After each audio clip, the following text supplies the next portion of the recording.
शुका सारिखे पूर्ण वैराग्य जाचे, वसिष्ठा परिज्ञान योगेश्वराचे. कवी वाल्मिका सारिखा मान्य ऐसा, नमस्कार माझा सद्गुरू रामदासा. श्रीराम. मला वाटते अंतरी त्वा वसावे, तुझ्या दासबोधासी त्वा बोध व्हावे.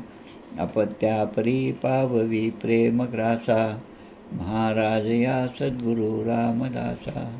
जय जय रघुवीर समर्थ. श्रीकृष्ण गोविंद हरे मुरारे, हे नाथ नारायण वासुदेव. प्रद्युम्न दामोदर विश्वनाथ, मुकुंद विष्णुर्भगवन् नमस्ते. सच्चिदानंदरूपाय विश्वोत्पत्त्यादिहेतवे, तापत्रय विनाशाय श्रीकृष्णाय वयं नमः. कृष्णाय वासुदेवाय हरये परमात्मने, प्रणतक्लेशनाशाय गोविंदाय नमो नमः. वसुदेवसुतं देवं कंसचाणूरमर्दनं, देवकी परमानन्दं कृष्णं वन्दे जगद्गुरुं. कृष्णकमलपत्राक्षं पुण्यश्रवणकीर्तनं, वासुदेवं जगद्योनिं नौमि नारायणं हरिं.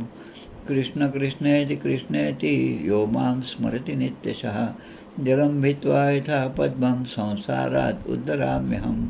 कृष्णाय वासुदेवाय देवकी नन्दनाय च, नन्दगोपकुमाराय गोविन्दाय नमो नमः.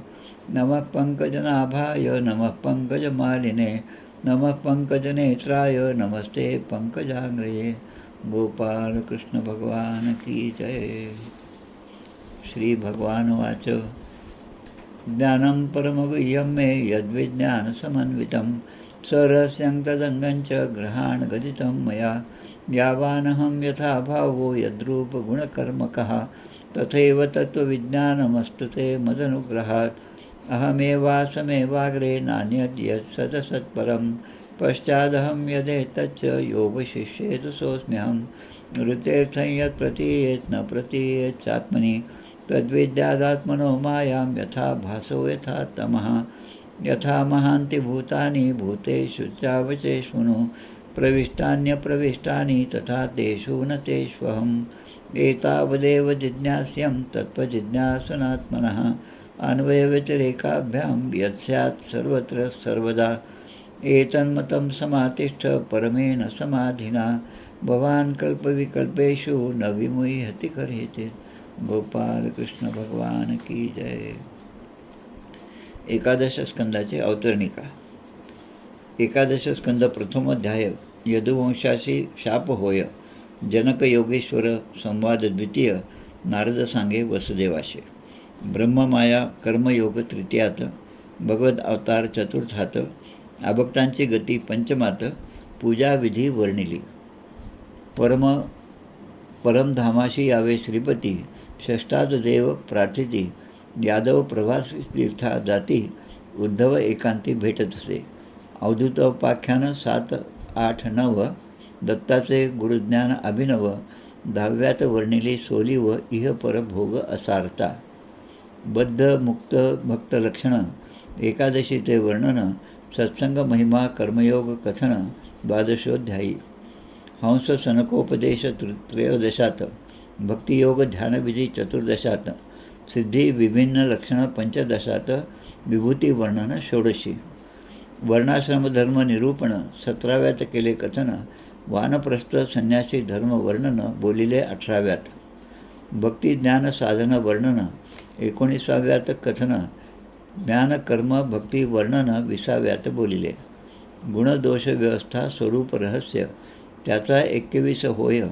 तत्वसंख्या प्रकृती पुरुष सोय 22व्यात बोलिली. तितिक्षु ब्राह्मण कथा 23 तो तत्वता. सांख्य योग ज्ञान गाथा 24व्यात बोलिली. त्रिगुणवृत्ती निरूपण 25व्यात केले कथन. पूर्वव्याचे वैराग्य कथन 26व्यात बोलिले. क्रियायोग वर्णन 27व्यात केले असे विदित निवेदित. निवेदिला परमार्थ 28व्या माझे. भागवत धर्म निरूपण उद्धव बद्रिकाश्रम गमन 29व्यात कथन केले असे. यदुकुल संहार 30व्यात. कृष्णावतार शेवट स्वधाम गमन 31व्यात सुरस कथा वर्णिली. गोपाल कृष्ण भगवान की जय. जय जय रघुवीर समर्थ. श्रीराम जय राम, जय जय राम. आज ज्येष्ठ शुद्ध एकादशी शके 1947. यावेळेस 2 एकादशी आहेत, आज आणि उद्या. आजची स्मार्त एकादशी आणि उद्याची भागवत एकादशी, वैष्णवांची एकादशी. आणि आजची जी तारीख आहे ती शुक्रवार 6 जून 2025. 6 जून 2025 ही विशेषत्वाने आपण तारखेकडे लक्ष देऊया, कारण 6 जून रोजी सन 1674 रायगडावर छत्रपती शिवाजी महाराजांचा राज्याभिषेक झाला होता. या राज्याभिषेकांच्या संदर्भात आणि छत्रपती शिवाजी महाराजांच्या संदर्भामध्ये अनेक ग्रंथ, अनेक उपलब्ध साहित्य आणि अनेक ग्रंथ नोंदी आपल्याला इतिहासात आढळतात. खरं म्हणजे ज्यांचं आयुष्य अगदी थोडं आहे पण त्यांचं काम खूप मोठं आहे, यांची आठवण जसं आपण नेहमी ठेवतो. मग त्यामध्ये जुने फारुख इंजिनियर नावाचे एक क्रिकेटर होते, बॅट्समन होते. अगदी सुरुवातीला 10-10:30 वाजता मॅच सुरू व्हायची तर 12 वाजेपर्यंत त्यांचे 100 रन व्हायचे. तर असे प्लेयर आपल्या जसे लक्षात राहतात, तशा आमच्या मुक्ताबाई सन 1279 ते 1297, अगदी 17-18 वर्षाचं आयुष्य. त्यानंतर छत्रपती शिवाजी महाराज सन 1630 ते 1680, 50 वर्षाचं आयुष्य. त्यानंतर रामकृष्ण परमहंस 1836 ते 1886, म्हणजे पुन्हा 50 वर्षांचं आयुष्य. समर्थ रामदास स्वामी 1608 ते 1673. त्यानंतर 1608 ते 1649 जगद्गुरू श्री तुकाराम महाराज. स्वामी विवेकानंद हे सुद्धा याच प्रतीचे सन 1863 ते सन 1902. म्हणजे कमीत कमी दिवसामध्ये, जसं क्रिकेटमध्ये आहे, कमीत कमी वेळ त्या पिचवर उभं राहून जो जास्तीत जास्त रन काढेल त्याला सगळं जग जसं लक्षात ठेवतं, तशी ही सगळी संत मंडळी आहेत. आज त्या शिवराज्याभिषेक दिनी आपण छत्रपती शिवाजी महाराजांना वंदन करूया. शिवाजी महाराजांचं जे कौतुक आहे ते समर्थ रामदास स्वामीने आपल्या एका रचनेमध्ये केलेलं आहे. आणि ती रचना म्हणजे समर्थांनी छत्रपती संभाजी महाराजांना लिहिलेलं पत्र आहे. त्या पत्रामध्ये शिवरायाचे 8वावे रूप, शिवरायाचा 8वावा प्रताप, शिवरायाचे कैसे बोलणे, शिवरायाचे कैसे चालणे, शिवरायाची सलगी देणे कैसी असे. आणि संभाजी महाराजांना ते म्हणतात, त्याहूनही करावे विशेष, तरीच म्हणवावे पुरुष, या वेगळे आतला विशेष काय लिहावे, असं म्हणून ते पत्र पूर्ण झालेलं आहे. आणि हे पत्र जेव्हा छत्रपती संभाजी महाराजांच्या हाती पडलं त्यानंतर तर त्यांचं सगळं आयुष्यच बदलून गेलेलं आहे. आज आपण जो सज्जनगडावर समर्थांचं समाधीस्थान पाहतो, त्यावर असणारं राम मंदिर पाहतो, या सगळ्याची निर्मिती छत्रपती संभाजी महाराजांनी समर्थांच्या निर्याणानंतर 2-3 महिन्यामध्ये पूर्ण केलेली आहे. आपल्या सद्गुरूसाठी त्यांनी ही वाहिलेली भावपूर्ण श्रद्धांजली एका दृष्टीने आहे. शिवराज्याभिषेकाच्या दृष्टीने शिवराज्याभिषेक दिन, कारण आपलं हिंदवी स्वराज्याची स्थापना त्या काळामध्ये झाली. पूर्वी जे मारिले होते तेचे आता बळावले, अबताचा क्षय झाला आनंद वनभुवनी, असं एक स्वप्न समर्थांना पडलं. आणि ते स्वप्न 1674मध्ये, म्हणजे जवळपास 30-40 वर्षापूर्वी पडलेलं स्वप्न आनंद वनभुवनी, ते 1674मध्ये पूर्ण झालं. त्या छत्रपती शिवाजी महाराजांच्या चरणी नतमस्तक होऊन आज आपण आपल्या मुख्य विषयाकडे वळूया. श्री नारदांचे वसुदेवांकडे जाणे आणि त्यांना राजा जनक आणि 9 योगेश्वरांचा संवाद ऐकविणे. आता हे 3-4 अध्याय जे आहेत ते फार महत्त्वाचे आहेत श्रीमद भागवतामध्ये. श्रीमद भागवतामधलं जसं दशमस्कंदाचं जेवढं महत्त्व आहे तेवढंच महत्त्व या एकादश स्कंदाचं पण आहे. नारदांचे वसुदेवांकडे जाणे.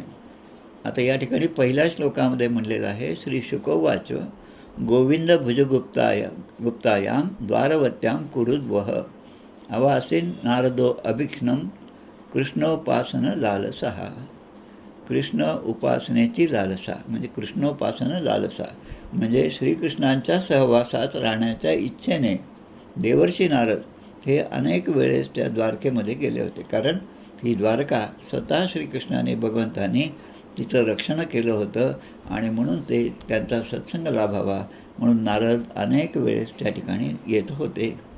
कोनु राजन इंद्रियवान मुकुंद चरणांबुजम न भजे सर्वतो मृत्यूर उपास्यम ममरोत्तमही.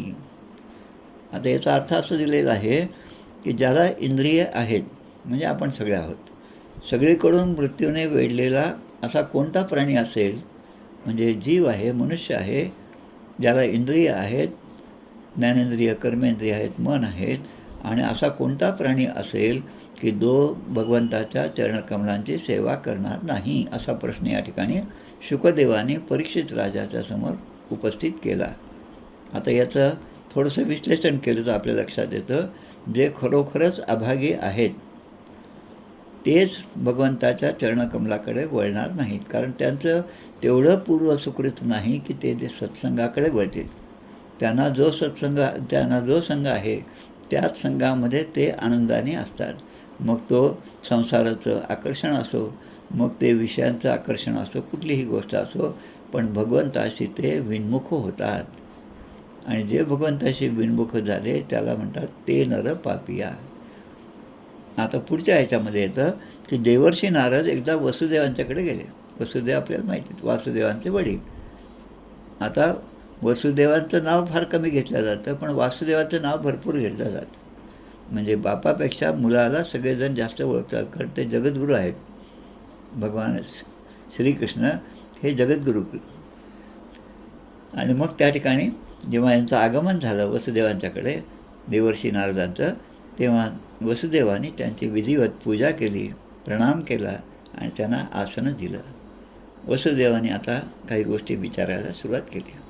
भगवन भवतो यात्रा स्वस्थ ये सर्वदेहीनाम कृपाणान यथा पित्रोर उत्तम श्लोक वर्तमान. ज्याप्रमाणे आपल्या मातापित्यांचे पुत्राकडे येणे, म्हणजे आपण एका गावात राहत होतो, आपल्या आईवडील दुसऱ्या गावात आहेत, पण ते जर आपल्या घरी आले, मुलाकडे आले, तर ते आपल्या पुत्राच्या कल्याणासाठीच ते येत असतात. हा अनुभव मातापित्यांवर जो प्रेम करतो त्यांना अगदीच आला असेल. पण जन्मला दयाचे उदरी तयासी जो विरोध करी सखी मानिली अंतुरी तो एक मूर्ख. आईवडिलांना जो दूर ढकलतो आणि स्वतःच्या संसारात रममाण होतो त्याला मात्र समर्थाने मूर्ख म्हटलेलं आहे. पण आता इथं जे म्हणतात की मातापित्यांचे पुत्राकडे येणे, ते काहीतरी आपल्या मुलाचं भलं व्हावं यासाठी ते येतात. आता मुलाच्या संसारामध्ये मातापित्यांचं असणं, आजोबाजींचं असणं, हे त्या नातवांवर एक प्रकारे चांगले संस्कार करण्यासाठी त्यांचं आयुष्य आहे. कारण त्यांचा संसार झालेला आहे, सगळं आता निवृत्त झालेले आहेत. मग आता त्यांच्याकडे एकच आहे की लहान मुलावर चांगले चांगले संस्कार घालावेत. तसं आणि दुसरीकडे या ठिकाणी म्हटलेलं आहे कृपणान यथा पित्रोर. भगवत भक्तांचे येणे प्रपंचाला उबगलेल्या दुःखितांच्या कल्याणासाठी असतं.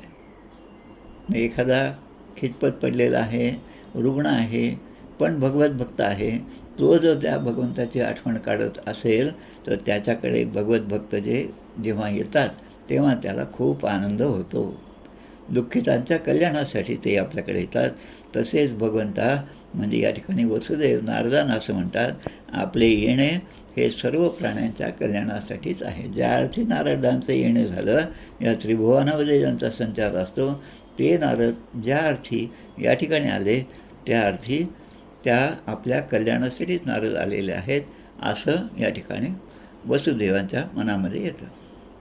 आता देवतांचं वर्तन आणि एखाद्या साधू संतांचं वर्तन यामधला थोडासा फरक सांगितला या ठिकाणी. भूतानां देवचरितम दुःखाय च सुखाय च. देवतांचे वर्तन कधी प्राण्यांच्या दुःखाला तर कधी साक्षात त्यांच्या सुखालासुद्धा कारणीभूत होत असते. आता अभ्यास करण्याच्या दृष्टीने आपण अशी उदाहरणं शोधली पाहिजेत इतिहासातली, एखाद्या चरित्रातली, की देवतांचे वर्तन प्राण्याच्या दुःखाला कारणीभूत होतं. असं कोण असेल देवतांचं वर्तन? आणि दुसरीकडे की कधी त्यांच्या सुखाला कारणीभूत, म्हणजे दोन्ही गोष्टींनी की आपल्याला प्राप्त होणारं सुख असो किंवा दुःख असो ते त्या त्या देवतांकडून आपल्याला प्राप्त होतं. आता दुःख का प्राप्त होतं? देवतांची पूजा अर्चा आपण जर नीट केली नाही तर. आणि सुख का प्राप्त होतं? देवतांना श्रेष्ठ समजून आपण त्यांच्या सांगण्याप्रमाणे, त्यांच्या आधारित ग्रंथाप्रमाणे वागत गेलो तर त्या देवता आपल्यावर प्रसन्न होतात.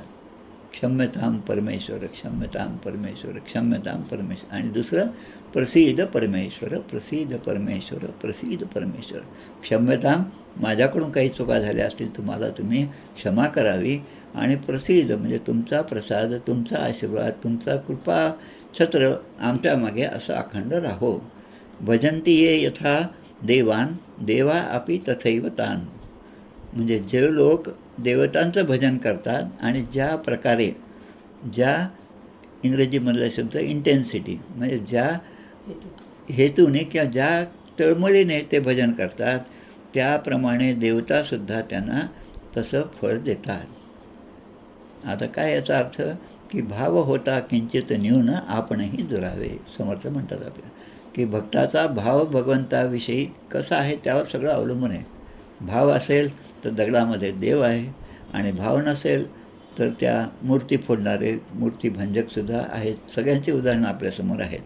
पण सत्पुरुष जे असतात ते मात्र दीनवत्सल असतात. जो दीन आहे, दलित आहे, पददलित आहे, यांच्या कल्याणासाठी जो अखंडपणे कार्य करतो तो सत्पुरुष आहे. आणि ते सत्पुरुष जे आहे त्यांचं एक वैशिष्ट्य असतं की ते कामी निकामी लोका बरे पाहे. म्हणजे मला समर्थ माझ्या ओळखीचे असल्यामुळे त्यांच्या भाषेत मी बोलतो, म्हणून कामी निकामी लोका बरे पाहे. सत्पुरुष काय करतात? जो समोरचा माणूस, जी व्यक्ती आपल्या दृष्टीने महत्त्वाची आहे त्याला तर ते चांगलंच म्हणतात, पण जो थोडासा खळ असेल, चांडाळ असेल, त्याचंसुद्धा जे वाईट गुण आहेत त्याकडे थोडंसं दुर्लक्ष करतात, पण त्याच्यावर ते कृपाच करतात. देवता मात्र असं करत नाही, असं या ठिकाणी तुलना केलेली आहे. तरीसुद्धा म्हणजे या ठिकाणी विचारलं की तरीसुद्धा आपण आम्हास भागवत धर्मासंबंधी काही प्रश्न विचारायचे आहेत ते आम्ही विचारतो, की जे ऐकल्यामुळे मनुष्य, जीव हा संसारातील सगळ्या दुःखापासून निवृत्त होतो. अहम किल पुराणांतम प्रजार्थो भुवी मुक्तिदम. आता वसुदेव सांगत आहेत की पूर्वी मी मुक्ती देण्यासाठी भगवंताची आराधना केली, पण ती मुक्ती देण्यासाठी नव्हती, तर मला भगवंत पुत्ररूपाने प्राप्त व्हावेत म्हणून. म्हणजे तेच भगवंत, त्यांच्याच प्राप्तीसाठी तळमळ, पण एकीकडे मला माझ्या या जीवाची मुक्ती व्हावी म्हणून भगवंताची आराधना करणं, आणि दुसरीकडे त्या भगवंतानी माझ्या पोटी पुत्ररूपाने यावे. आता दुसऱ्या वाक्यामध्ये लिमिटेशन्स आहे. पहिल्या वाक्यामध्ये भगवंतच पाहिजे. लहान मुलाला आई तुझ्याशिवाय मला दुसरं खेळणं काहीच नको म्हणून तर सगळे खेळणं दिलेलं जसं फेकून देतो, पण मग त्या आईच्या लक्षात येतं की आता आपण या मुलाला घेतल्याशिवाय हा शांत बसणार नाही. तर अशी तळमळ निववी रे रामकारुण्य सिंधू, षडरिपुकुळ माझे तोडी याचा विरोधू. तसं या ठिकाणी म्हणतात की आपण आता आम्हाला असा उपदेश करा. कोणता? की ज्यामुळे अनेक संकटाने घेरलेले आम्ही या संसार सागरातून पार होऊन जाऊ.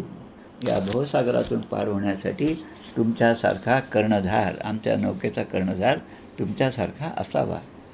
आता शुकदेव या ठिकाणी सांगत आहेत.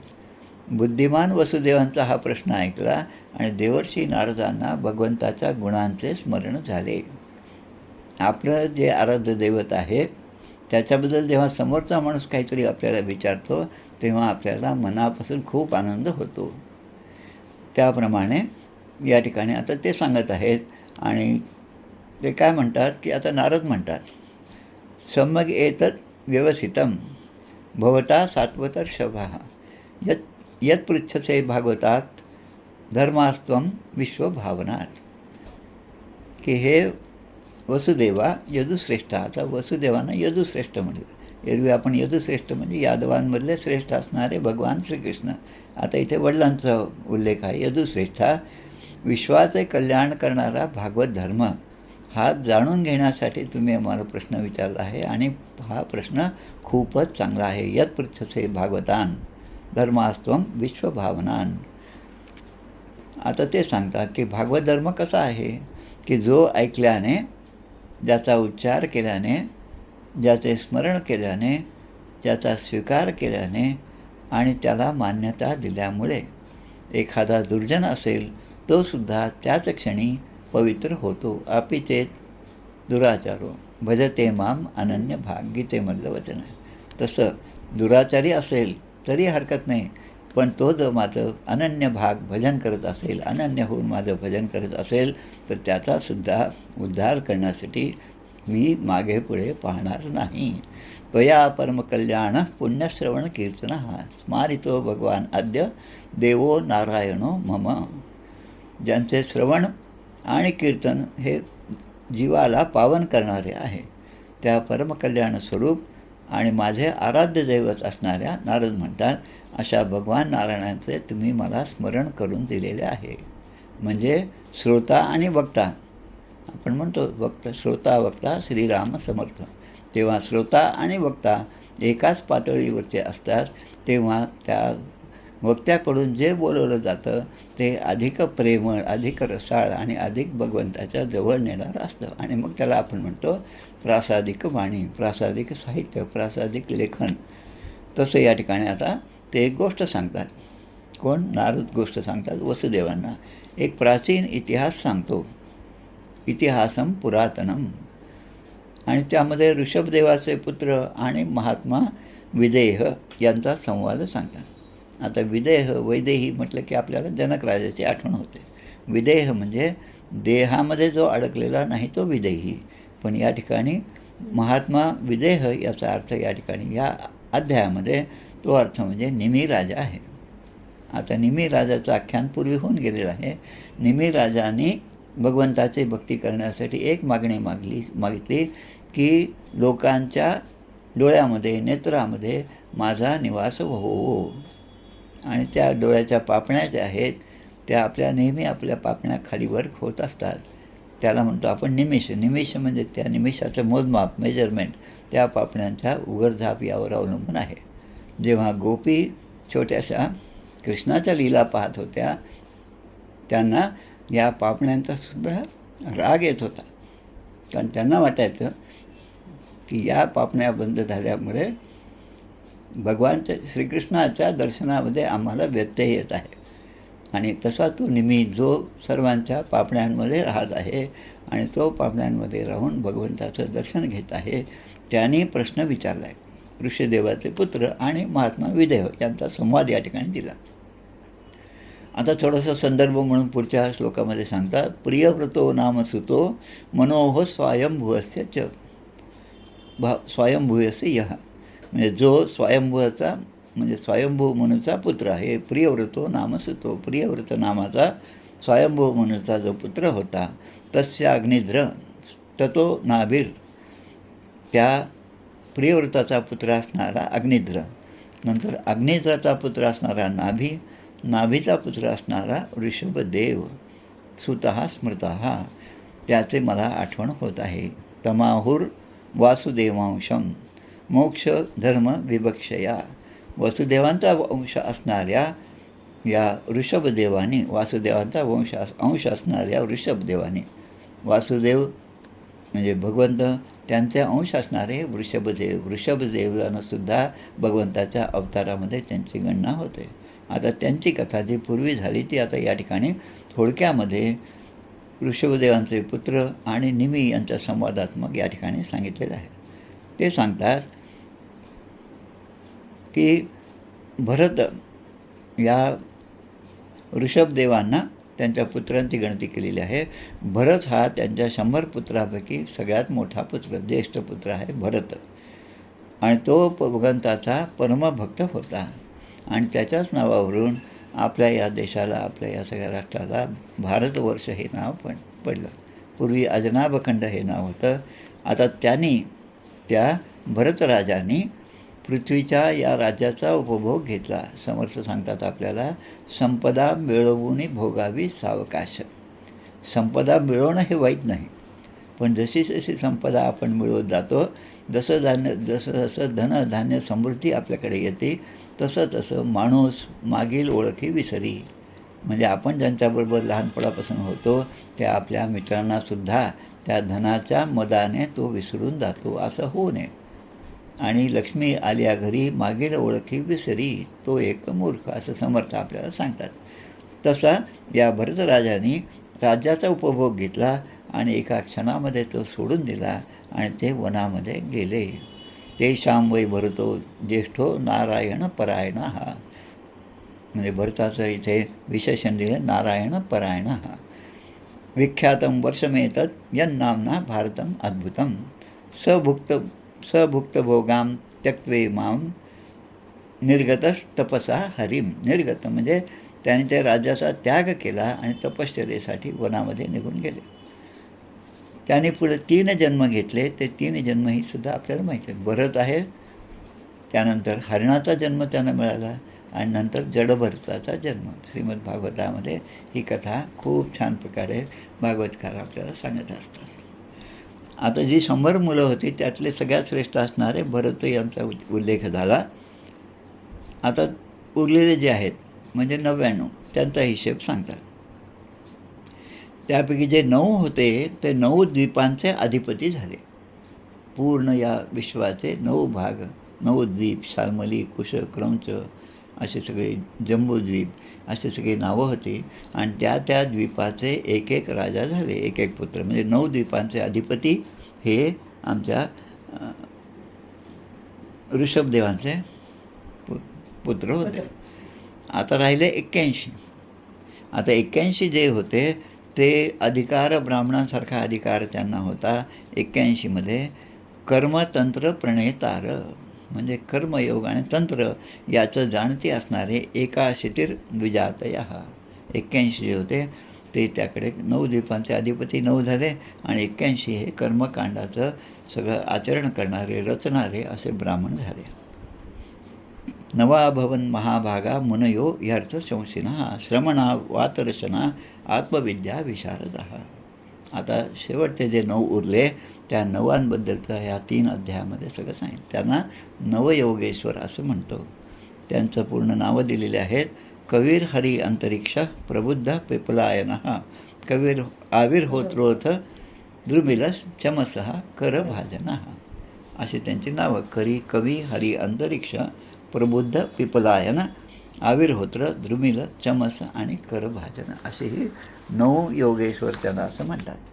आता हे कसे होते, त्यांचं स्वरूप कसं होतं की हे सर्वजण व्यक्त आणि अव्यक्त जग हे भगवत रूप मानून होते. व्यक्त म्हणजे आपल्याला जे दिसतं, आपल्या दृष्टीला जे दिसतं ते सगळं भगवंताचंच रूप आहे असे ते मानणारे होते. आणि या दृष्टीच्या पलीकडे असणारे जे जग आहे ते सुद्धा भगवंताचं स्वरूप आहे. म्हणून जो जो भेटीजे भूत तो तो मानिजे भगवंत, हा भक्तियोगनिष्ठित जाण माझा. आणि हे 9ही योगेश्वर या पृथ्वीवर सगळीकडे विहार करत होते. मनात येईल तिकडे जात देवता, सिद्ध, साध्य, गंधर्व, यक्ष, चारण, किन्नर, नाग, मुनी, भूतनाथ, विद्याधर, ब्राह्मण, गोशाळा, गायी या सगळ्यांच्यामध्ये ते स्वच्छंदपणे विहार करत होते. ते एकदा अजनाभ खंडामध्ये गेले. अजनाभ म्हणजे हाच आपला भारतवर्ष. आणि ऋषींच्या द्वारा चालू असलेला एका यज्ञ त्या ठिकाणी होता आणि तो यज्ञ महात्मा निमीने तो आयोजित केलेला होता.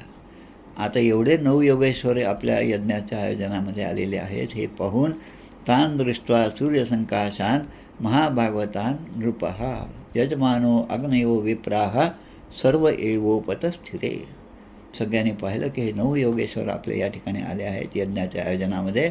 आणि त्यामुळे साहजिकच त्यातले मोठे असणारे, यजमान असणारे निमी, त्यानंतर अग्नी आणि ऋत्विज, अध्वर्यू हे सगळे त्या यज्ञाचे अधिकारी पुरुष आहेत. ते सगळे पुढे येऊन त्यांच्या स्वागतासाठी उभे राहिले. आता हे 9 योगेश्वर आपल्या कांतींनी तसे काही सनकादिक ऋषी आहेत अशा प्रकारे ते तळपत होते. आता विदेह राजा म्हणजे निमी राजा आता या ठिकाणी उभं राहून सगळ्यांचं स्वागत केलं. म्हणणे भागवत साक्षात पार्श्वदानवो मधुद्विषा.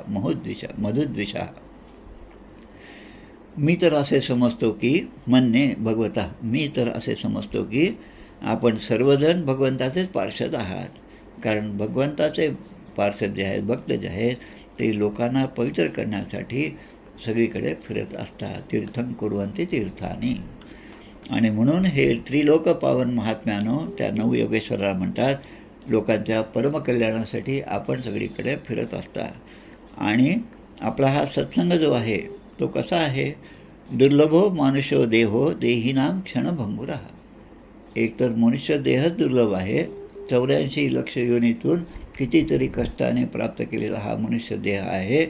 आणि या देहामध्ये एकच सोय आहे की भगवंताची भक्ती आणि भगवंताचा साक्षात्कार या नरदेहामध्येच होणार आहे. हा नरदेह त्या मानाने विशेषत्वाने आहे. दुर्लभो मानुष्यो देहो. आणि असा तो आपल्याला प्राप्त झाला. आता त्याचं काय करायचं? चांगला उपयोग करायचा का तो काही कुठेतरी विषयांच्या नादी लावायचा? हे ज्याचं त्यांनी आपल्या विवेकाने आपल्या बुद्धीने ठरवायचं. दुर्लभो मानुष्यो देहो देहीनाम क्षणभंगुरा. आणि मग म्हणतात तत्रापि दुर्लभम म्हणणे. म्हणणे म्हणजे माझ्या मताने माझ्या विचाराने काय दुर्लभ आहे? वैकुंठ प्रिय दर्शनम. सगळे जन्माला आलेले जे आहेत, हजारोतनं एखादा भगवत भक्त निघतो, हजारो भक्तांमधला एखादा श्रेष्ठ पुरुष निघतो आणि तो भगवंत स्वतः प्राप्ती करून घेतो. फार मनुष्याणाम सहस्रेषु कश्चित यतपि सिद्धये. तसं आता ते सांगायला लागले. आणि दुसरीकडे एक शब्द येतो, धरिता साधूची संगती किता दिवसा होते मुक्ती. म्हणजे असा जो क्षणभंगूर देह आहे त्यामध्ये सत्संग लाभणं हे सगळ्यात मोठं भगवंताच्या कृपेचं लक्षण आहे. अर्धा क्षण लाभलेला सत्संगसुद्धा मनुष्याचा फार मोठा ठेवा आहे. म्हणून एके संगतीने तरती एके संगतीने बुडती, या कारणे सत्संगती बरी पहावी. समर्थ आपल्याला सांगतात सत्संगती बरी पाहावी. कारण एका संगतीत गेलो तर आपण वाहवत जातो आणि दुसऱ्या संगतीत आपण गेलो तर हजारो लोकांचं आपण नायकत्व त्यांना चांगल्या प्रकारे एका म्हणजे इच्छित दिशेला आपण नेऊ शकतो भगवत भक्ताने. म्हणून सांगितलेलं आहे की माझं काय आहे की माझ्यापेक्षा शिष्याच्याबद्दल ते म्हणतात, काही न मागावे शिष्यासी आपणा मागे जगदीशासी भजत जावे. आमची प्रतिज्ञा आहेसी काही न मागावे शिष्यासी. शिष्याकडून घेणारा हा गुरु नाही असं एकीकडे सांगतात. आणि दुसरीकडे म्हणतात की गुरूंची भेट झाल्या तर त्यांना आपण काही ना काही दिलं पाहिजे. आता याच्याबद्दलचा निवाडा हा अनेक ग्रंथ वाचल्यानंतर आपल्या ठिकाणी होऊ शकतो. त्यामध्ये ते म्हणतात तुझ्याकडून मला घ्यायचं आहे आणि ते कशासाठी? मला तरी ते घेऊन काय करायचं? परी तुझं पासूनही टाकवावे तरी मग तुवा न्यावे मद संगती. तुझ्यापासून ते दुर्गुण टाकले पाहिजे तू, आणि मग तेव्हा तो शुद्ध भाव तुझ्या ठिकाणी निर्माण होईल. तेव्हा तुला मी माझ्याबरोबर घेऊन जाईल. आत्माराम ग्रंथामध्ये अशी ओवी आहे. आता ते म्हणतात की नम्रता या ठिकाणी दिसते की आम्ही ऐकण्याचे अधिकारी असलो तर आपण आम्हाला भगवत धर्माचा उपदेश करावा. म्हणजे प्रश्न कसा विचारावा कोणालाही की याचं उत्तर देण्याचे आम्ही जर त्याचे लायकीचे असो तर आम्हाला त्याचे उत्तर आपण द्यावं. आणि आम्ही जर तसे समजत नाही, तुम्हाला जर वाटत नसे आम्ही त्या पात्रतेचे नाही तर आम्हाला ते सांगू नका. अहो अर्जुनाची ये पांती जे परिसण या सिद्ध होती. अर्जुनाच्या पंक्तीला अर्जुनाने जसं श्रवण केलं तरी अवधार ऐकले दीजे मग सर्व सुखासी पात्र होईजे. हे प्रतिज्ञोत्तर माझे उघड ऐका. गीतेमधल्या ज्ञानेश्वरीमधल्या 9व्या अध्यायाची पहिलीच ओवी त्या ठिकाणी दिलेली. यई प्रसन्न प्रपन्नाय दास्यत्यात्मन्य अप्यज.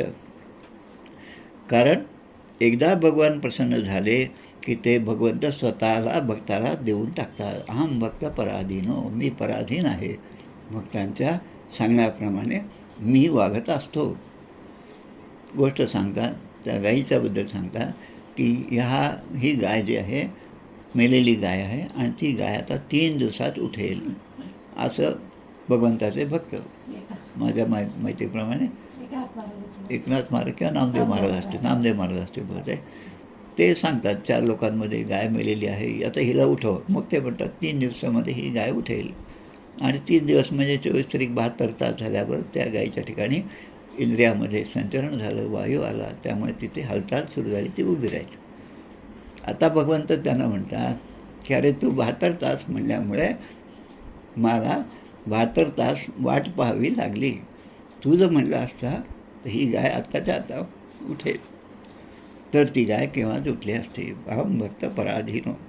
मस्त या ठिकाणी म्हणतात की नारद जे सांगतात, एवं ते निमिना पृष्ठा वसुदेव महत्तमः प्रतिपूजा ब्रुवन् प्रीत्या सदस्य द्विजम रूपम.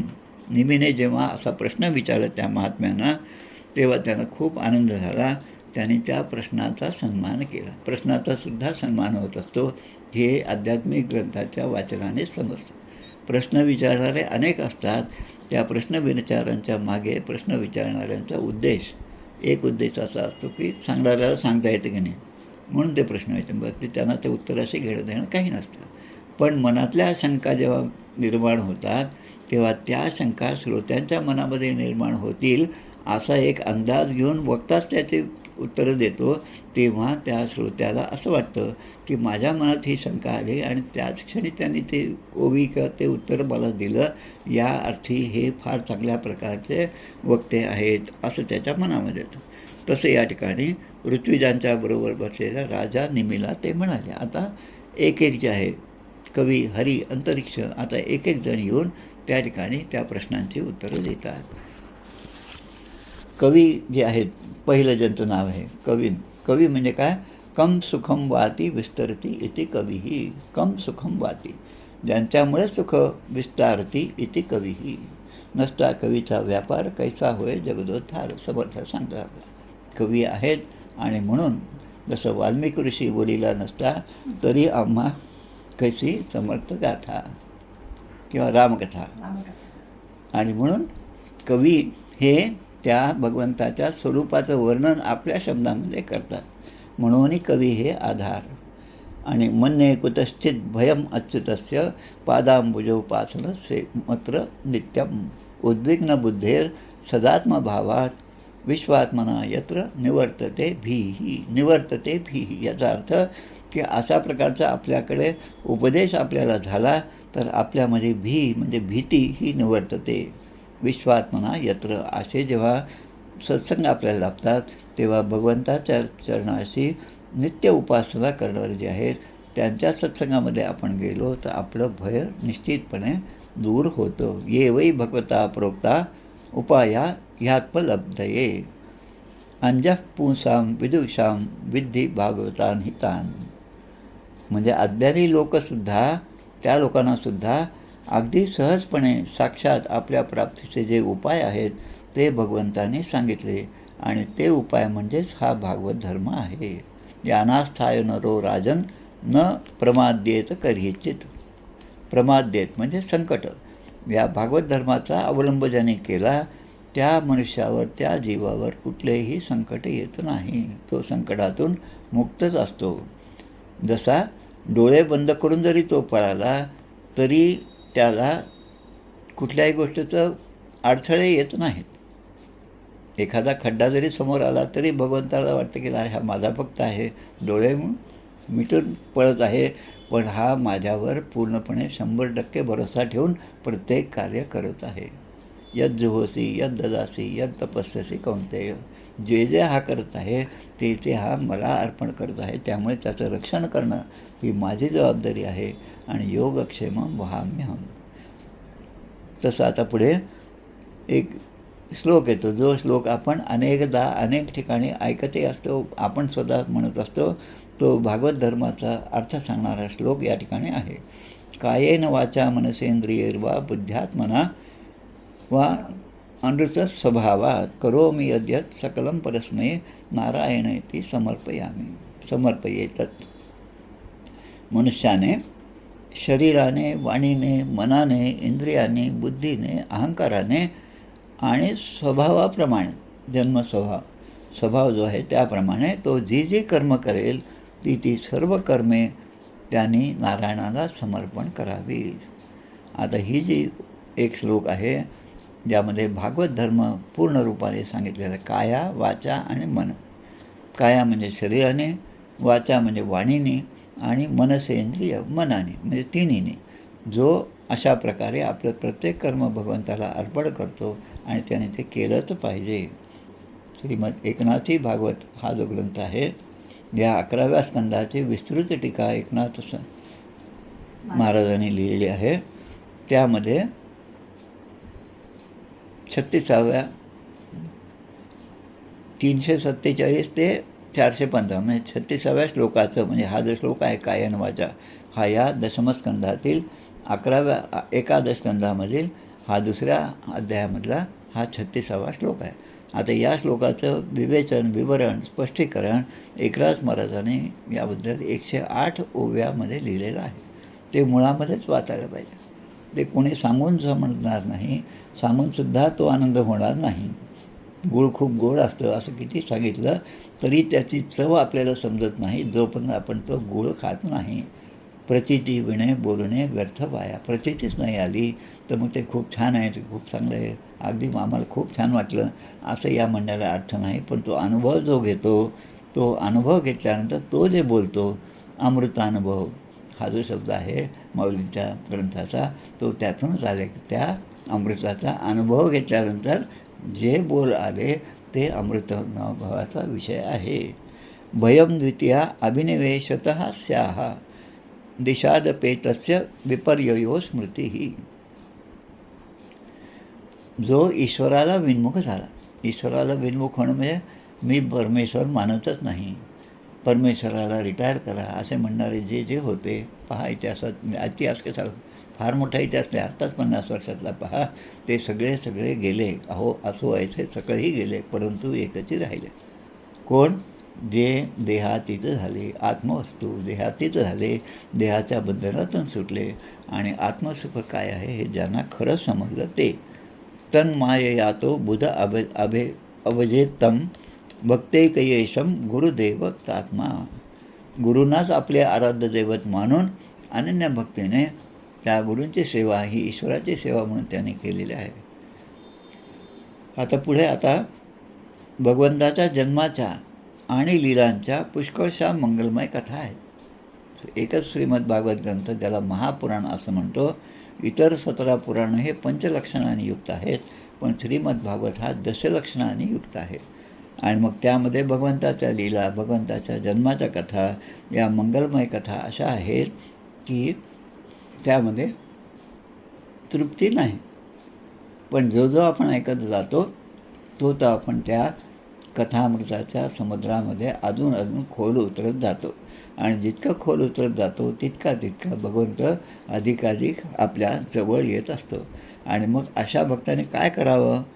जन्मानी कर्माणी च यानी लोके गीतानी नामानी तदर्थकानी. गीतानी म्हणजे ते गाऊन, ते सारखं वाचन करून, नामाने त्याचं नाम घेऊन, आणि तदर्थकानी म्हणजे त्याचा अर्थ समजून घेऊ. अर्थे बिन पाठांतर कासया करावे उगाच मरावे घोकुनिया. हरिपाठाचे अभंग इतके सोपे अभंग आहेत, पण धुंडा महाराज देगलूरकरांनी लिहिलेला हरिपाठ विवरण नावाचा जे ग्रंथ आहे तो एकदा तुम्ही वाचला की हरिपाठाचा प्रत्येक अभंगाचा अर्थ आपल्याला समजत जातो. आणि नुसताच अर्थ नाही, पण त्या प्रत्येक शब्दाच्या मागे असणारा उपनिषदामध्ये काय म्हटलेलं आहे, वेदांमध्ये काय म्हटलेलं आहे, हे सगळं विवेचन आमच्या वारकरी संप्रदायाचे आधार येऊन धुंडा महाराज देगलूरकरांनी फार उत्कृष्टपणे केलेलं आहे. तसं गीतानी नामानी तदर्थकानी म्हणून अर्थ समजून घेऊन आपण ते केलं पाहिजे. नुसती घोकंपट्टी काही, मागील पाठ म्हणता आवडेना, पाठ झालं पण मागे काय ते विसरून गेलं असं चालणार नाही. आता असा जो राहतो तो भगवंताचा भक्त कशा प्रकारचा असतो हे सांगतात. तो जे व्रत घेतो त्या व्रतामुळे त्याच्यात काय फरक पडतो की त्याच्या हृदयामध्ये आपल्या भगवंताबद्दलचा एक प्रेमाचा अंकुर अनायासे निर्माण होतो. अनायासे म्हणजे अगदी अनायासे नसतो, पण भगवंताची कृपा आहे म्हणून भक्तीचा उदय जो आहे तो आपल्या हृदयामध्ये होतो. अगदी सुरुवातीला श्रीमद भागवताच्या महात्म्यामध्ये जे नारदाने सांगितलं की, आणि पहिल्या स्कंदामध्ये जे सांगितलं, भक्ती, ज्ञान आणि वैराग्य हे तिचे 2 वृद्ध असे पुत्र. आणि नारद त्या भक्तीला सांगतात की तुझी प्रतिष्ठापना मी सर्व ठिकाणी करेन, आणि जेव्हा मी करेन तेव्हा हे तुझे 2 पुत्र हे पुन्हा चिरतरुण होतील, त्यांना पूर्व आयुष्य प्राप्त होईल, ते नाचायला लागतील बधवनामध्ये. आणि मग ते ज्यांना त्यांच्या कानावर श्रीमद भागवताचे शब्द गेल्याबरोबर हे तिघेही त्या ठिकाणी नाचत नाचत येतात. तसं ज्याचे चित्त द्रवतं तो खरा भक्त आहे. तो भक्त एखाद्या वेळेस वेड्याप्रमाणे ओरडू लागतो, एखाद्या वेळेस वेड्याप्रमाणे रडू लागतो, म्हणजे त्याला त्याच्या भावना अनावर होतात. त्या भक्तीच्या समुद्रामध्ये तो असा रंगून जातो की मला लोक काय म्हणतील हा विचारसुद्धा त्याच्या मनामध्ये निघून जातो. हसत्यथो रोदिती रौतिगाय. आता याचं उदाहरण काय? आणि मध्येच तो भगवंताचं गुणगान गायला पण सुरुवात करतो. आता या सगळ्याचं उदाहरण सगळ्यात चांगलं ते मला दिसतं ते म्हणजे आमचे भगवान श्री रामकृष्ण परमहंस. आयसा पुजारी पाहिला का, एक आमच्या जीवन विकासमध्ये त्यावेळेस 1985-86मध्ये खूप छान अशी कविता आली होती. आता त्यावेळेस मला बुद्धी नव्हती की ती कविता लिहून ठेवावी, आणि तेवढं आपले विचारसुद्धा परिपक्व नव्हते, नाही तर ती खूप सुंदर कविता होती. रामकृष्ण परमहंसांनी केलेली कालीमातेची पूजा, त्या ठिकाणी असणारे मथुरबाबू रासमणी देवींचे जे जावई होते. आत्ताच जानेवारीमध्ये आम्ही त्या ठिकाणी जाऊन आलो, हे सगळं डोळ्यांनी पाहिलं. आधी सगळं जवळपास शिकागो व्याख्यानाच्या शताब्दीच्या वेळेस पूर्ण वर्षभर अकोला जिल्ह्यातील सगळ्या शाळांमधनं मी आणि माझी पत्नी आणि अजून बरोबर 2-3 जण असे आम्ही रामकृष्ण परमहंस आणि स्वामी विवेकानंद आणि माता शारदा यांचं चरित्र सांगायला जातो. त्यामध्ये खूप आनंद मिळाला. आणि ते रामकृष्ण परमहंस जे त्या देवीला पंचामृताचा अभिषेक करत होते, ते अभिषेक करता करता ते पंचामृत आपल्याच डोक्यावर घालून घेत होते. आणि त्यांना जो पाहिल तो त्यांना निश्चितच वेळा पागल पुजारी असं म्हणत होते. असं म्हणता म्हणता त्या दक्षिणेश्वरच्या मंदिरामध्ये येणारे भक्त जे आहेत ते त्यांनीसुद्धा त्यांच्याबद्दलची नाराजी त्या ट्रस्टीकडे व्यक्त केली, पण त्यांनी मात्र या कशा गोष्टीची क्षमा बाळगली नाही. असं कोण करू शकतं? तर फक्त भगवंताचा जो भक्त आहे. आणि म्हणून पदार्थ मने काया वाचा मी हा अवघाच देवाचा, जड आत्मनिवेदनाचा विचार ऐसा. आता पुढे काय सांगतात पहा. आकाश, वायू, अग्नी, पाणी, पृथ्वी म्हणजे पंचमहाभूत, ग्रह, नक्षत्रे, प्राणी, दिशा, वनस्पती, नद्या, समुद्र, हे सगळे इतकेच काय पण चराचर भगवंताचे शरीर समजूनच त्याला अनन्य भावाने नमस्कार करावा. रोज सूर्योदयाला सूर्याला नमस्कार करणे. काय होतं त्याच्याने? स्फूर्ती वाढे निरंतर सूर्यदर्शन घेता. खूप छान ओवी. करिता सूर्यासी नमस्कार, स्फूर्ती वाढे निरंतर सूर्यदर्शन घेता.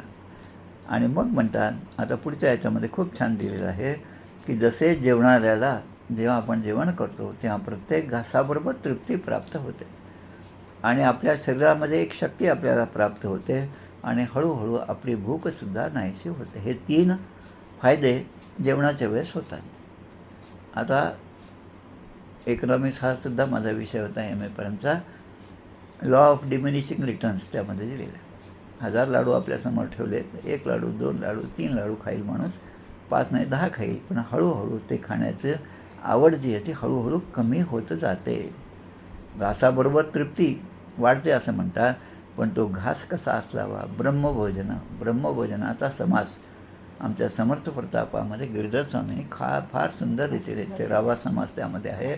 त्याचं वाचन सगळ्यांनी जरूर करावं. ब्रह्मभोजन म्हणजे हे नुसतं भोजन नाही, पण ब्रह्माबद्दलचे, परमात्म्याबद्दलचे गुणगान गाणं आणि ते ऐकणं आणि त्याचा आनंद घेणं याला ब्रह्मभोजन म्हणलेलं आहे. तसं या ठिकाणी म्हणतात, जो मनुष्य भगवंतांना शरण जातो त्याच्यामध्ये काय फरक पडतो? भगवंताबद्दल प्रेम त्याच्या ठिकाणी जागृत होतं, त्याला स्वरूपाचा अनुभव होतो आणि या दृश्य प्रपंचाबद्दलचं वैराग्य त्याच्या ठिकाणी निर्माण होतं आणि या 3ही गोष्टीची प्राप्ती एकाच वेळी होते. आमचे हैदराबादला एक अनंतराव रामदासी होते, रामदासी मठाचे मठपती. ते नेहमी ही गोष्ट सांगायचे, रामनाम के 3 गुण. कोणते 3 गुण? हर कोई लागत पाय. सगळे आपल्याला नमस्कार करतात. रामनाम के 3 गुण, हर कोई लागत पाय. त्याच्यानंतर खाणे को मिष्टान्न मिले. भगवंताच्या जवळ असल्यामुळे मिष्टान्न भगवंताला नैवेद्य म्हणून लोक आणतात आणि तो काही ना काही प्रसाद त्याला मिळत जातो आणि मरे तो वैकुंठच आहे. अशा तिन्ही गोष्टी रामनामाच्या घेण्याने, रामनामाच्या उच्चारणाने, नामस्मरणाने प्राप्त होतात. अशा प्रकारे जो भक्त निरंतर भगवंताचे चिंतन करतो त्याच्या ठिकाणी काय होतं तर भगवंताविषयी भक्ती विरक्तीर भगवत प्रबोधः. भगवंताविषयी भक्ती, संसाराबद्दलचं वैराग्य आणि भगवंताच्या स्वरूपाचे ज्ञान त्याला प्राप्त होतं. आता राजाने प्रश्न विचारायला सुरुवात की आता राजा आता दुसरा प्रश्न विचार. पहिल्या प्रश्नाचं उत्तर या नवयोगेश्वरांमधलं कवी जे आहेत, कवी हरी अंतरिक्ष ही त्यांचे नाव आहेत. कवीने आता दिलेलं जे उत्तर आहे ते आपण आत्तापर्यंत पाहिलं. आता राजा जो प्रश्न विचारतात त्याचं उत्तर पुढे हरी हे जे अवतार आहेत त्या नवयोगेश्वरामधलं ते आता उत्तर देतात. आता प्रश्न काय? अथ भागवंतं ब्रूत यद्धर्मो यादृशो नृणाम यथाचरती यद्ब्रूते यैर्लिंगैर भगवत प्रियाः.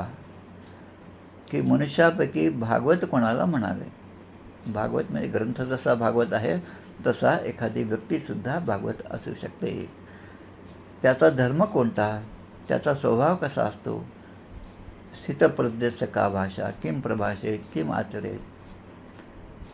तसा प्रश्न या ठिकाणी म्हणला. आणि तो काय बोलतो? असे भागवत जे आहेत, परमभागवत जे आहेत ते काय बोलतात आणि कोणत्या लक्षणांमुळे ते भगवंतांना अधिक प्रिय होतात, असा दुसरा प्रश्न या ठिकाणी वसुदेवाने विचारला, त्या निमिराजाने विचारला. आणि मग या ठिकाणी हरी जे आहेत नवयोगेश्वरांपैकी ते उत्तर देतात. आता 3 गोष्टी फार महत्त्वाच्या या ठिकाणी सांगितलेल्या. त्यामध्ये सर्वभूतेषु यः पश्येत भगवत भाव आत्मनः भूतानि भगवत्या मन्येश भागवतोत्तमः. उत्तम भागवत कोण आहे ते सांगतात. उत्तम भागवत कोण? की आत्मस्वरूप भगवान सर्व प्राण्यांमध्ये आत्मरूपाने आहे.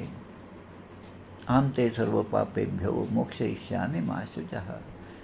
मी सगळीकडे व्यापून आहे असं जो पाहतो आणि त्याचबरोबर या चराचर आत्पर स्वरूपाच्या ठिकाणी भगवंताच्या ठिकाणी या सगळ्या गोष्टी पाहतो. यो मां पश्यति सर्वत्र सर्वंच मयि पश्यति तस्याहं न प्रणश्यामि सच मे न प्रणश्यति. भगवद्गीतेमधल्या 6व्या अध्यायामध्ये हा 30वा श्लोक आहे. आता हा 6:30 मला पाठवण्याचं कारण आमच्याजवळ एक बिर्ला राम मंदिर आहे.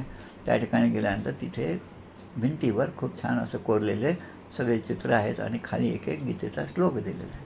त्यामधला हा श्लोक माझ्या खूप आवडीचा आहे. की कोण आहे? की यो माम पश्यते सर्वत्र, सगळीकडेच भगवंत आहे हे जो पाहतो आणि सर्वंच मयि पश्यति, आणि मीच सगळीकडे आहे आणि जे सगळीकडे तो पाहतो त्याचा अनुभव तो माझ्यामध्ये घेतो, तो माझा खरा भक्त आहे.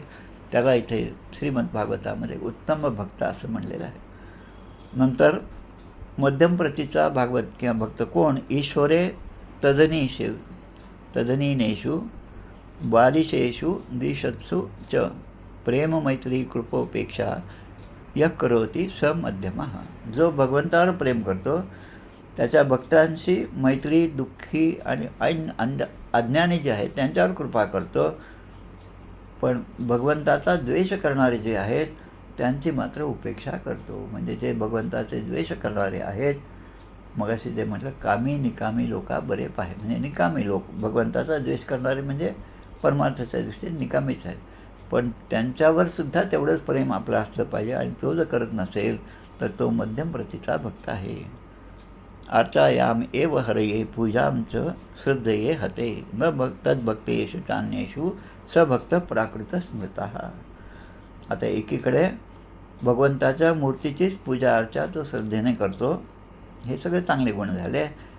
परंतु त्या भगवंताचे जे भक्त आहेत आणि जे अन्य लोक आहेत त्यांच्यावर मात्र तो प्रेम करत नाही. म्हणजे 100% कोणतीच गोष्ट नाही, तो कनिष्ठ भक्त आहे. आता याच्यामधलं एक उदाहरण, आमच्या एका नातेवाईकाकडे नागपूरला असताना आम्ही गेलो होतो. मोठ्या भावाला बरोबर घेऊन गेलो, अगदी जवळचे नाते. ते दिवसभर गुरुचरित्र वाचायचे. आम्ही जवळपास सकाळी 9 वाजता गेलो, त्या भागात गेलो म्हणून त्यांच्या घरी गेलो. त्यांचे पण माझ्या भावाची भेट घालून द्यायची होती. बसलो आम्ही 9 वाजता जाऊन. त्यांचं गुरुचरित्र वाचन सुरू होतं. 10 वाजले, 11 वाजले, तरी ते त्यामध्ये इतके जळून गेले की मागे पाहायला तयार नाही. आम्ही आलो याची दखल नाही, आणि शेवटी कंटाळून आम्ही निघून गेलो याची पण दखल त्यांनी घेतली नाही. त्यांचे भक्त आणि अन्य लोकांवर प्रेम करीत नाही. म्हणजे याला काय म्हणतात की नियम, बहुत नियम करू नये आणि नेमे विण राहू नये. समर्थ आपल्याला प्रत्येक गोष्टीमध्ये उपदेश देतात. मग ते चांगले असो का वाईट असो, त्यांचं उदाहरण जर लक्षात आलं तर एक चांगला श्रेष्ठ माणूस तयार होऊ शकतो. आता पुढे म्हणलं,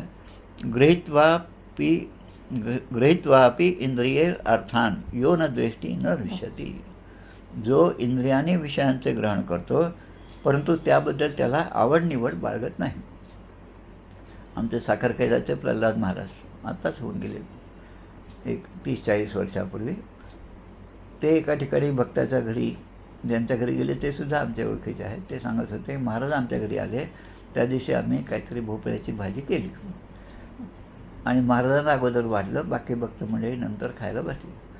आता महाराजांनी जी भाजी केली होती ती सगळीच्या सगळी भाजी महाराजांनीच खाऊन टाकली. महाराज म्हणतात, मायबाई, महाराज केव्हा कोणाला ताई वगैरे असं म्हणत नव्हते. ते म्हणतात, ताई केली की थोडीफार चेष्टा करण्याची इच्छा होती म्हणून ते सर्वांनाच मायबाई म्हणत होते. मायबाई, भाजी छान झाली, अजून वाढ. आता त्या बाईने अजून भाजी वाढली. असं होता जेवढी केली भाजी 7-8 माणसासाठी ती त्याने खाऊन टाकली. आणि मग नंतर जेव्हा बायका जेवायला बसल्या, इतर भक्त मंडळी जेवायला बसले, तेव्हा त्यांनी त्या पातेल्याचं थोडंसं चाटून बाहेर जे काही उरलं होतं ते, मग त्यांच्या लक्षात आलं की भाजी खूप कडू होती. या ठिकाणी काय दिला अर्थ या श्लोकाचा, जो इंद्रियांनी विषयांचे ग्रहण करतो परंतु त्याबद्दल आवड निवड नाही. मला ते आवडतं, अजून द्या असं म्हणणं, आणि मला ते अजिबात आवडत नाही, मला ते पानात असले तरी चालत नाही असं म्हणणं, हे काही भगवत भक्ताचं लक्षण आहे. आता 4-5 गोष्टी दिलेल्या आहेत. देहेंद्रिय प्राण मनोधियाम योग, जन्म मृत्यू. आता हे जन्म मृत्यू कोणाला आहे तर शरीराला आहे. तहान भूक कोणाला आहे तर प्राणाला आहे. त्याच्यानंतर श्रम कोणाला होतात, इंद्रियांना श्रम होतात. खूप काम केलं, खूप लिखाण केलं, हात दुखतो, खूप वाचन केलं, डोळे दुखतात, त्यामुळे इंद्रियांना श्रम होतात. आणि नंतर भय कोणाला असतं, मनाला भय असतं. आणि लालसा, ही लालसा कशी उत्पन्न होते, ती बुद्धीच्या पोटी उत्पन्न होते. ती बुद्धी आपली तिकडे गेली, तिकडे आकर्षित झाली तर लालसा म्हणजे माझ्याजवळ जे आहे ते तर माझं आहेच, पण अधिक मला मिळावं असा, अति सर्वत्र वर्जये असं म्हणतात.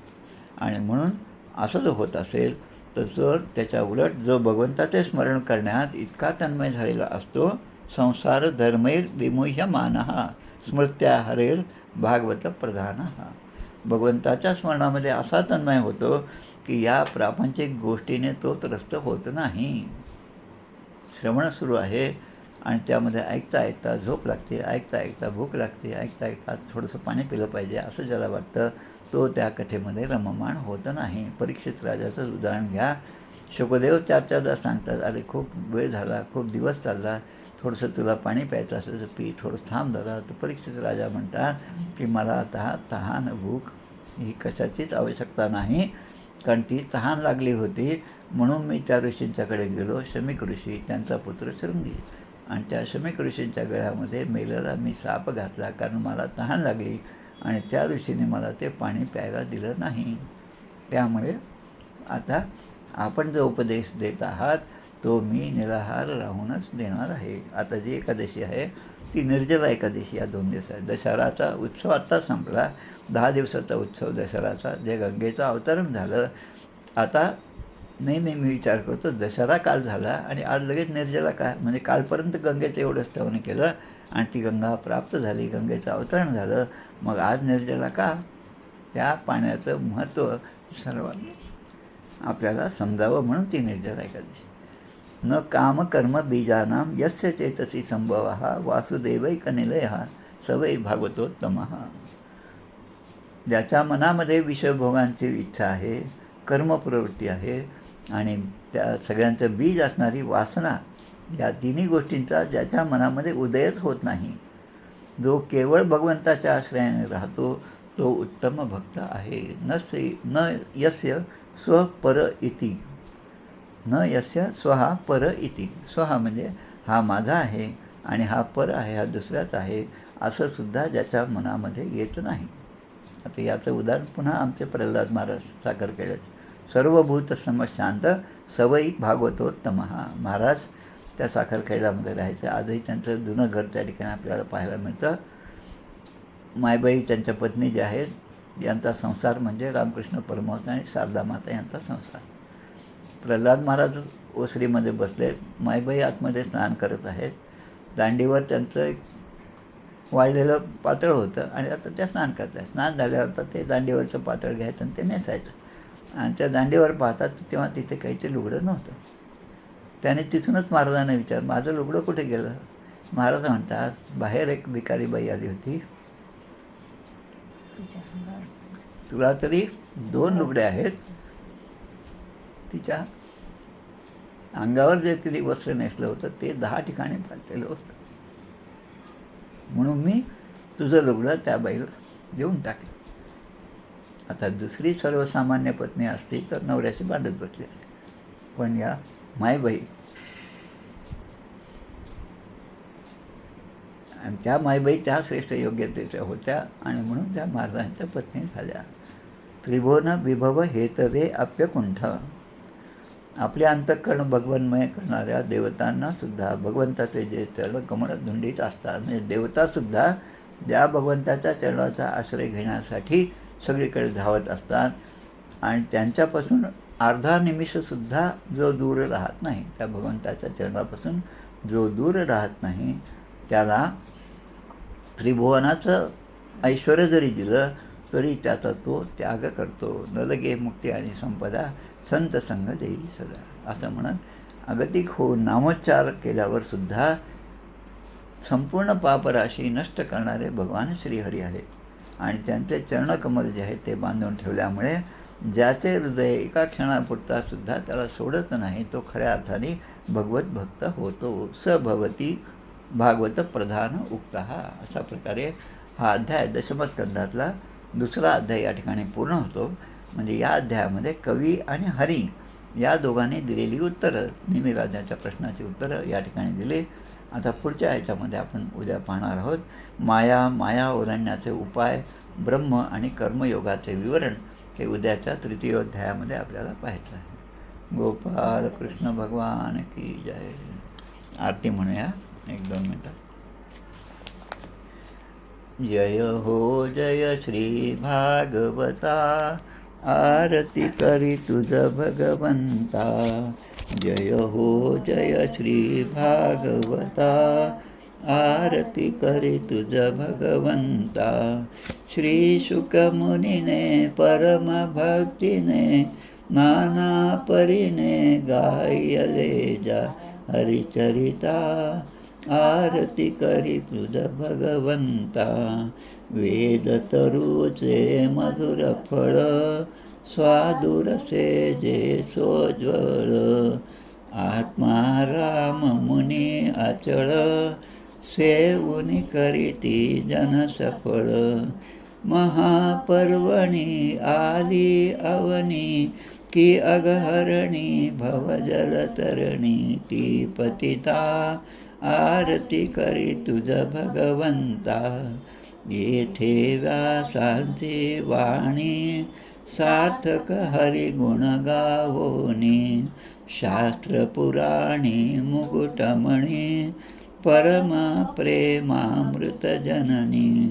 सहज सेविता भाविक भक्ता, उदारदाता मोक्ष तत्वता देहाता.